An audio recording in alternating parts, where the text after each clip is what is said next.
আমাৰ সৈতে বৰ্তমান উপস্থিত আছে অসম ক্ৰিকেট সন্থাৰ এগৰাকী শাৰীৰিক প্ৰশিক্ষক, ৰাজ্যিক পৰ্যায়ৰ এগৰাকী প্ৰশিক্ষক আমাৰ সৈতে উপস্থিত আছে আৰু আমি তেখেতৰ পৰা আজি বিভিন্ন ধৰণৰ কথা কিছুমান জানিবলৈ চেষ্টা কৰিম যে যুৱ প্ৰজন্ম বৰ্তমান ক্ৰিকেটৰ প্ৰতি বেছিকৈ আকৃষ্ট হোৱা দেখিবলৈ পোৱা গৈছে আৰু বিশেষকৈ ক'ব গ'লে অসমৰ সন্তান ৰিয়ান পৰাগে যেতিয়াৰ পৰা ভাৰতীয় ক্ৰিকেট দলৰ স্থান লাভ কৰিছে তাৰ পিছৰে পৰা যুৱ প্ৰজন্মৰ মাজত ক্ৰিকেটৰ প্ৰতি এক হাবিয়াস দেখিবলৈ পোৱা গৈছে আৰু বিভিন্ন সময়ত বিভিন্নজনে বিভিন্ন ধৰণৰ কথা কয় যে অসমৰ ক্ৰিকেটৰ তেনেকুৱা স্কোপ নাই বা অসমৰ ক্ৰিকেটৰ তেনেকুৱা একো ফিউচাৰ নাই। এই গোটেইখিনি কথা আজি জানিবলৈ চেষ্টা কৰিম, কথাখিনিৰ কিমান গ্ৰহণযোগ্যতা আছে গোটেইখিনি কথা জানিবলৈ চেষ্টা কৰিম। তো ছাৰ, আপোনাক স্বাগতম জনাইছোঁ আমাৰ ভিডিঅ'টোৰ মাজলৈ। কি ক'ব, যিহেতু বিভিন্ন সময়ত একাংশই আমি কোৱা শুনিছিলোঁ যে অসমৰ ক্ৰিকেটৰ তেনেকুৱা একো স্থান নাই বা অসমত মানে বহু আগৰ পৰাই বহু ক্ৰিকেটাৰে তেওঁলোকৰ প্ৰশিক্ষণ কৰি থাকে, কিন্তু তেনেকুৱা নেশ্যনেল লেভেলতে হওক বা ভাল এটা ষ্টেজত তেওঁলোকে উপনীত হ'ব নোৱাৰে।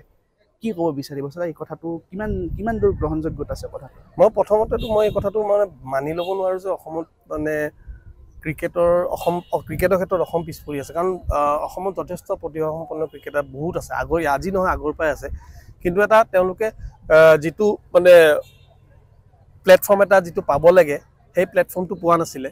এতিয়া IPL আৰম্ভ হোৱাৰ পিছত বহু প্লেয়াৰক সেই নিজক মানে প্ৰতিভা প্ৰমাণ কৰা এটা খুব সুন্দৰ মঞ্চ এটা গঢ়ি দিছে IPL-এ। তো যাৰ জৰিয়তে IPL-ত ভাল প্ৰদৰ্শন কৰিয়ে আমাৰ ৰিয়ানে অসমৰ পৰা ফাৰ্ষ্ট ক্ৰিকেটাৰ হিচাপে আমাক দেশক প্ৰতিনিধিত্ব কৰিছে। এইটো আমাৰ গৌৰৱৰ কথা আমাৰ কাৰণে।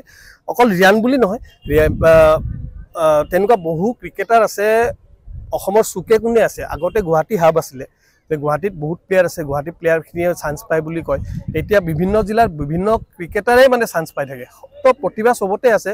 আৰু এটা কথা, ৰঞ্জি ট্ৰফিত আমাৰ ক্ৰিকেটাৰে আগতে ভাল খেলিছিল, তাৰ ওপৰত যিখিনি মাণ্ডলিক পৰ্যায়ৰ যিটো টুৰ্ণামেণ্ট হয়, দুলীপ ট্ৰফি, দেউদৰ ট্ৰফি, তাত হয়তো কিছুমানে ভাল প্ৰদৰ্শন কৰিব পৰা নাছিল কাৰণে আগুৱাই যাব পৰা নাছিল। এতিয়া ক্ৰমশঃ এই প্ৰদৰ্শনখিনিও তাত মানে দুলীপ ট্ৰফি, দেউদৰ ট্ৰফিটো ভাল হৈ আহিছে, প্লাছ IPL-ৰ এটা প্লেটফৰ্ম এটা পাইছে আৰু এতিয়া এনেকুৱা কথা যে আগতে যেনেকুৱা মই অলপ আগতে ক'লোঁ যে গুৱাহাটী হাব আছিলে, এতিয়া এনেকুৱা দেখা গৈছে চাওক, ৰিয়ানৰ অনুপস্থিতিত যিজনে ৰঞ্জি ট্ৰফিত নেতৃত্ব দিছিল যোৱাবাৰ, তেওঁ বৰপেটাৰ, আৰু 23 বছৰ অনুৰ্ধৰ যিজন লাষ্ট ইয়াৰ কেপ্টেইন আছিল অসম দল, তেওঁ নিহাৰ ডেকা নলবাৰীৰ ল'ৰা। তো মানে এনেকুৱা নহয় যে চব জেগাতে টেলেণ্টটো চবতে আছে। আৰু এতিয়া প্ৰজন্মক মই এটা কথা কওঁ যে ক্ৰিকেটক কেৰিয়াৰ হিচাপে ল'ব লাগে তেওঁলোকে। এতিয়া খুব মানে ক্ৰিকেটৰ জৰিয়তে কেৰিয়াৰ গঢ়াৰ খুব সুন্দৰ সুযোগ। ভাল খেলিলে আজিকালি কি মানে অকল আৰ্থিকভাৱে বহুত লাভৱানটো হয়, ভাল হেৰি এটা পায়, মানে নিযুক্তি এটা পায়, ভাল চাকৰি এটা পায় তেওঁলোকে, আৰু এনেকুৱা যদি নিজৰ প্ৰতিভাক প্ৰমাণ কৰিব পাৰে ওপৰত, দেশকো প্ৰতিনিধিত্ব কৰাৰ সুযোগ পাব। ছাৰ, ৰিয়ান পৰাগে ভাৰতীয় দলত যেতিয়াৰ পৰা স্থান লাভ কৰিলে তাৰ পিছৰ পৰা ছাৰ যুৱ প্ৰজন্মৰ মাজত ক্ৰিকেটৰ প্ৰতি এটা হাবিয়াস দেখিবলৈ হয়। IPL-ত যেতিয়া ৰিয়ানে IPL-ৰ ৰাজস্থান ৰয়েলছৰ ভাল প্ৰদৰ্শন কৰে, তেতিয়া মই দেখোঁ মানে নেক্সট ডে বহুত গুৱাহাটীতো এনেকুৱা দেখোঁ যে বহুত ল'ৰাই নেক্সট ডে ক্ৰিকেট খেলিব আহে, এনে হয়তো। তো এইটো স্বাভাৱিক।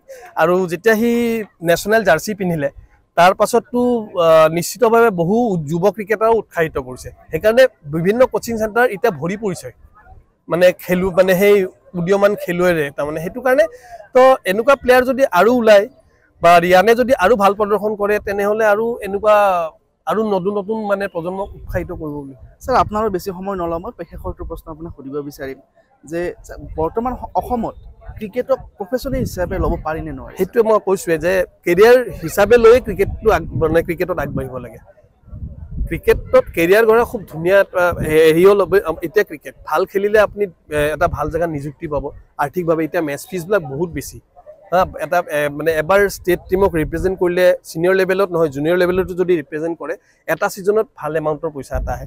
তো নিজকে মানে প্লেয়াৰটো মানে নিজকে মানে বা বহুত প্লেয়াৰেতো পৰিয়ালো চলাই আছে তেনেকৈ। তো সেনেকৈ কেৰিয়াৰ হিচাপে লৈ আগবাঢ়িব লাগে। তেখেতকো ধন্যবাদ জ্ঞাপন কৰিছোঁ গোটেইখিনি কথা জানিবলৈ। আপোনালোকেও পালে যে বিভিন্ন সময়ত আপোনালোকৰ মনত হয়তো বিভিন্ন ধৰণৰ প্ৰশ্ন উদয় হৈ আহিছিল ক্ৰিকেটক লৈ। আজি মই তেখেতকো লগ পালোঁ, যিহেতু মই ভাবিলোঁ এই যিটো সকলোৰে মনত যিটো প্ৰশ্ন উদয় হৈ আছিল, প্ৰশ্নটোৰ উত্তৰ তেখেতৰ পৰা বিচাৰোঁ। আৰু তেখেতে খুব সুন্দৰকৈ আমাক এই গোটেইখিনি কথা বুজাই দিলে। ক্ৰিকেটৰ ভৱিষ্যতক লৈ মানুহে যেনেকৈ চিন্তিত হৈ আছিল আৰু তেনেকুৱাকৈ চিন্তিত হৈ থকাৰ কোনো প্ৰয়োজন নাই বুলি তেখেতে খুব সুন্দৰকৈ আমাক তথ্য সহকাৰে কথাখিনি বুজাই দিলে। তেখেতক ধন্যবাদ জ্ঞাপন কৰিছোঁ আৰু আপোনালোকক ভিডিঅ'টো চোৱাৰ বাবে অশেষ ধন্যবাদ জ্ঞাপন কৰিছোঁ।